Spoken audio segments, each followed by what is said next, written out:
In today's video, we want to look at the topic work, energy, and power. We want to see how they are related. First, let's start with energy. Energy is the ability to do work. And anything that has energy can do work. That is why we say that energy is the ability to do work. And there are two main types of energy. We have the kinetic energy and the potential energy. Kinetic energy is the energy possessed by body due to its motion. That means anything that is moving has kinetic energy. While potential energy is the energy possessed by the body due to its position. It means anything that is standing still or is stored in a particular place possess potential energy. Take for instance, this is a ball kept at above height, stored up at a particular height. This ball that is stored in a particular height possess potential energy. It has potential energy because this ball can do work when it falls. Now, this will lead us to the definition of work. Work is defined as the product of force and the displacement. Work is to be done as a result of force. We apply force in order to do work. Let's assume now that this person is pushing this wall. Look at this boy here pushing this wall, pushing this particular tank. As the boy is pushing the tank, initially the tank did not even move. It did not even shift. It did not even shake. At that point that he's pushing this tank and the tank did not shake, nothing happens to the tank. The tank, it was still standing still. The boy has not done any work. No matter the amount of energy it applies, no matter the kind of force that he applies, he has not done any work until the tank starts to move. Until it starts to slide, it starts to move. Then we say that the boy has done a work. And that is the reason why we say that work is what? Force multiplied by the displacement. That is the product of the force and the displacement. The product of the magnitude of the force. That is the size of the force and the displacement. Because the boy applied force. Remember, initially he started applying force. But the size of the force he applied wasn't enough to make the tank to move. He kept on increasing the size of the force he's applying, increasing his force, pushing harder until the tank was able to move. You can see that the size of the force he applied now to make the force to move was higher than what he applied when the tank did not shake at all. So, we can now answer this question that says, when is work said to be done? You can say that work is said to be done when a force makes a body to move a distance in the direction of the force. When this tank was moving, in which direction did he move? He moved in the direction of the applied force. He was pushing it in this way and the tank moved in this way. And what made the tank to move? The force applied. So when a force makes a body to move a distance in the direction of applied force, the work is said to be done. It must move, it must cover a distance in the direction of the applied force for the work to be done. The question here now is, what kind of work was done? Sometimes we do work then we say, okay, in fact, positive work was done. You hear some people sometimes say, this is negative work. He just did negative work. How do we know when positive work was done and when negative work was done? Let's consider this. Now, imagine that this person pushes this and the tank moved in this direction. This is applied force and it covers this distance. It moved from here to here. It means it covered this distance. When the force applied was in this direction, isn't it? And the direction of the displacement was towards this side. You can see that here positive work was done because this force made the object to move, to accelerate. It made the speed of the object, in fact, it made it to accelerate because it wasn't even actually moving before. So in this case, positive work was done. The work done was what? Positive. But what if the work done, the force applied, makes the speed of the object to retard, that is to decrease? Will you say that positive work was done? Let's consider something like this. Let's consider a situation in which a car racing hits a big tank. This is a tank, this is the car coming from this direction, and that is coming, it hits this tank. Remember that there will be a reaction on the tank. This car applied force on the tank. What will happen? The tank has to react, and the tank may react positively. In fact, as the car hits the tank, this car did a work on the tank, and this tank also will do a work on the car. Remember, for any action, there will be equal and opposite what? Reaction. Remember that law. That for any action, there will be what? Equal and opposite reaction. Let's assume the car was coming with a very low speed. The tank may not actually move because the force applied, the force at which the car hit the car wasn't enough, may not make the tank to move. But let's assume that this car is coming with a very high speed. What do you think will happen? The car will hit the tank. The tank will now accelerate. It will make the car to move. And when it makes the tank to move, then this car has done a work on the car by making it to move. And the work it did is positive work because it makes the speed to increase. Do you understand? The velocity of this tank initially was 0 because it wasn't actually moving. Do you understand? The speed of this tank was 0 because it was at rest. But for the car to hit it, it makes it to accelerate. It makes the speed to increase, the velocity to move with a particular velocity from 0 to a given what? Velocity. Let's say 5 meters per second. Are you getting it? So it means by making the speed of this tank to increase, making even the tank to accelerate, it has done a positive work. But in other words, this tank also did some work on the car because by hitting this tank will slow the speed of the car. You find out that the speed of the car will be slowed. It will no longer race the way it was racing because it has transferred some force to this car, thereby pushing the car back and slowing its speed.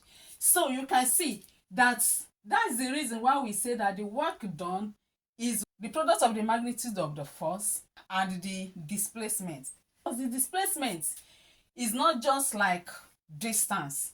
Displacement can take place in either of the direction. It may be negative or positive displacement. That is, displacement is a vector quantity are not scalar quantity like distance. You cannot say that a distance is minus 5 meters. No, distance cannot be minus. It's always positive. But displacement can be what? Negative. That's why we use displacement in definition of the work instead of just distance. So because you can see now that the displacement of this car was in opposite, in the negative direction. Consider this. This is x-axis, right? But here is what? Positive. And here is negative. Here is negative.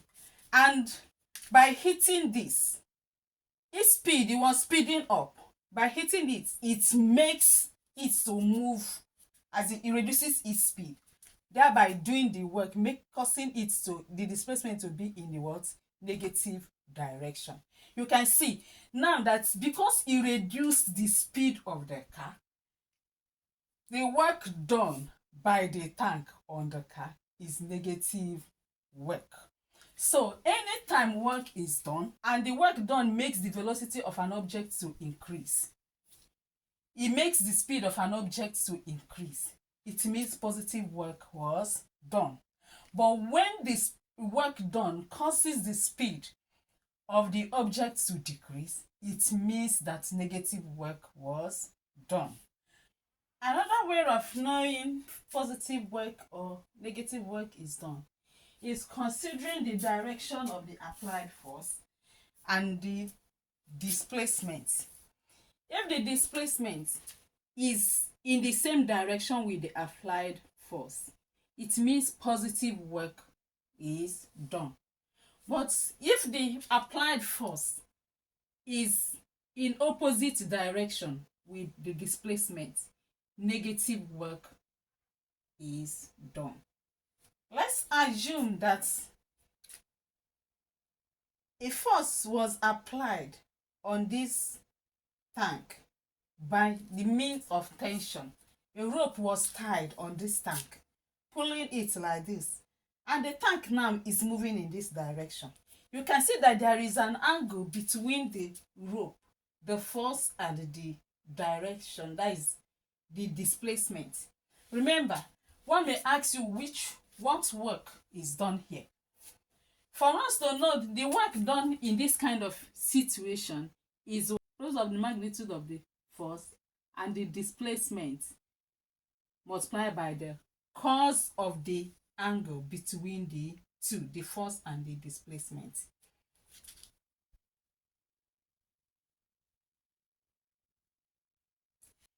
Let's also consider a situation where the force acting is perpendicular to the displacement. The force applied is perpendicular, acts perpendicular to the displacement. This is the applied force and this is the direction of the displacement. Here now, this is the angle between the two. And we were told that we said that the work done is force multiplied by the displacement multiplied by the cos of the angle between them. When force applied is perpendicular to displacement, it means no work will be done because it can only cause the object, the body, to rotate within that circle, to rotate within that particular position. So there will not be any translational movement like distance covered. Are you understanding? Take for instance, you know that this angle here is angle 90. We have that the work done there is equal to force multiplied by what?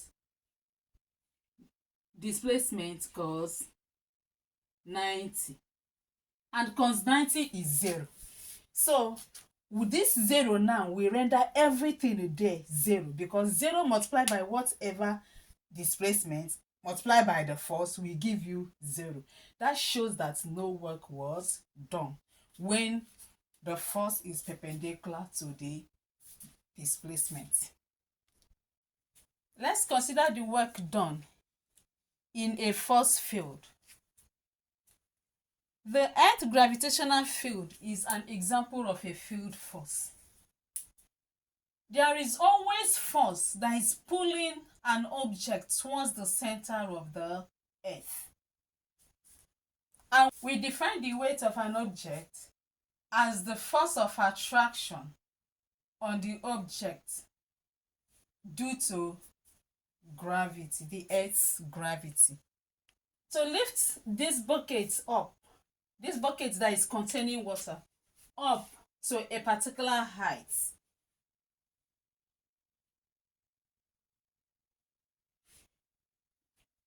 a kind of force called a pulling force must be applied. And the pulling force that must be applied must be enough to overcome the weight of the bucket with the water inside it. Remember, the weight is acting downward. So in order to be able to pull this bucket up to a particular height, you must exert a pulling force that is more than the weight of the bucket plus the weight of the water inside it. If it's equal to the weight of the bucket and the weight of the water inside it, it will still not go up. It will still remain at that position unless the weight, the pulling force is above the weight of the content, the bucket and its content, before the bucket will be able to be pulled up to a particular height.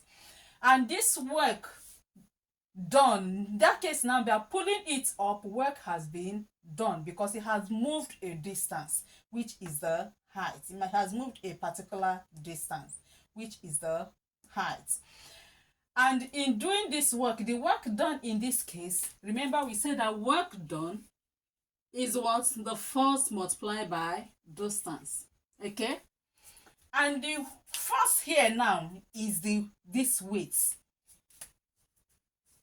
The force you did in order to pull it up is equal to the weight multiplied by the distance on which it traveled, it moved. And this weight now is the same thing as what?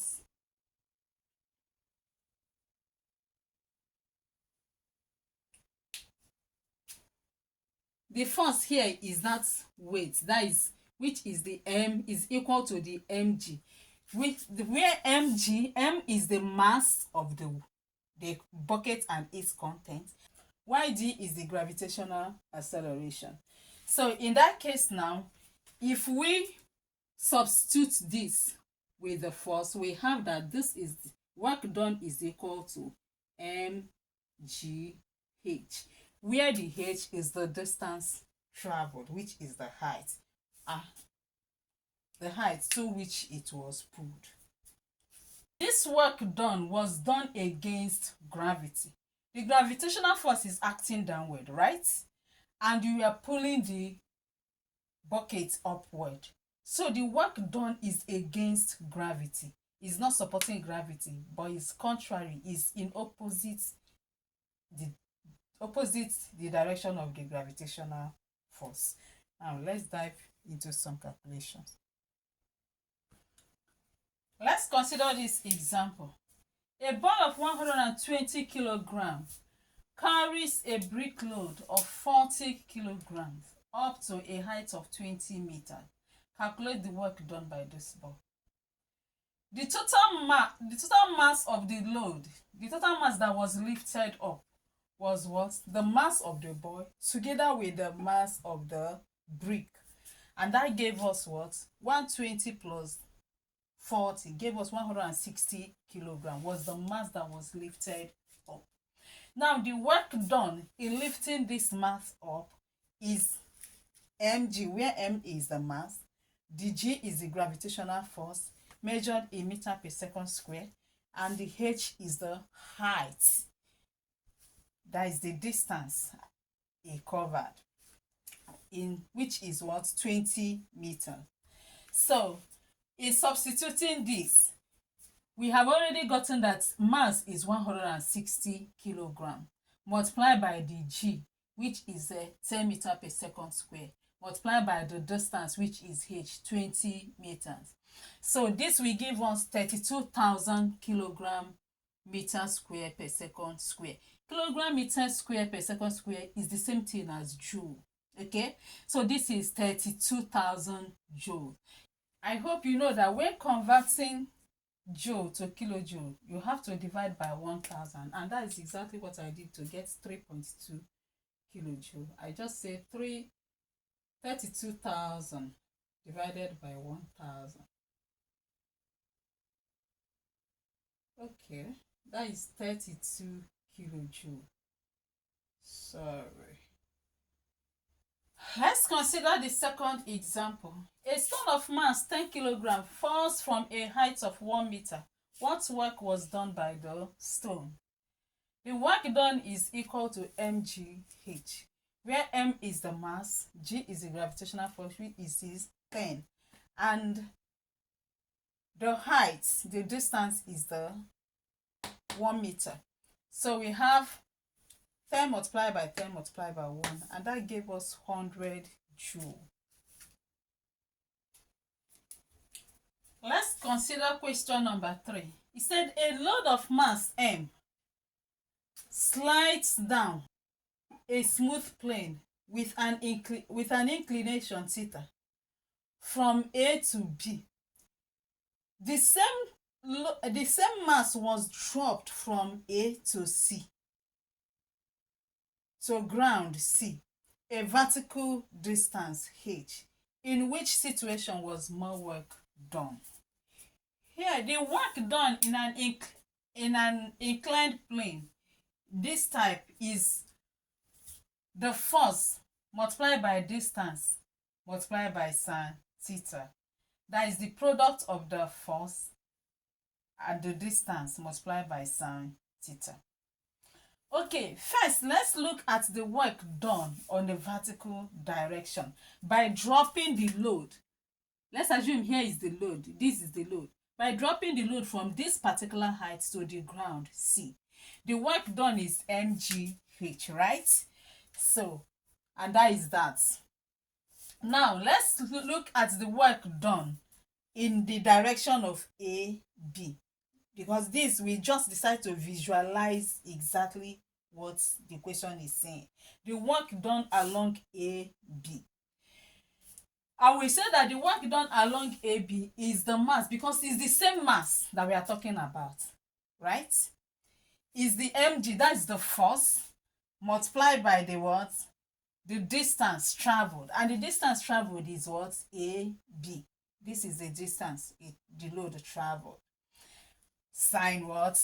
Theta. So, but the sine theta here, we know we have what is called SOHCAHTOA. SOHCAHTOA means sine theta is the opposite over what? Hypotenuse.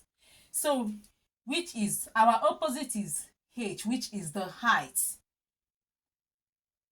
divided by the hypotenuse, which is the distance. So, if we substitute the height over the AB for the sine theta, we will have that the work done is equal to the mg multiplied by the AB multiplied by the h divided by AB.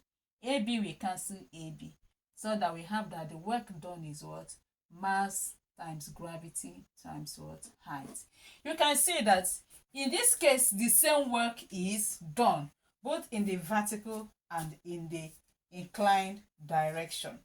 So this shows us that work done by gravitational force depends only on the direct vertical distance moved and not the direction.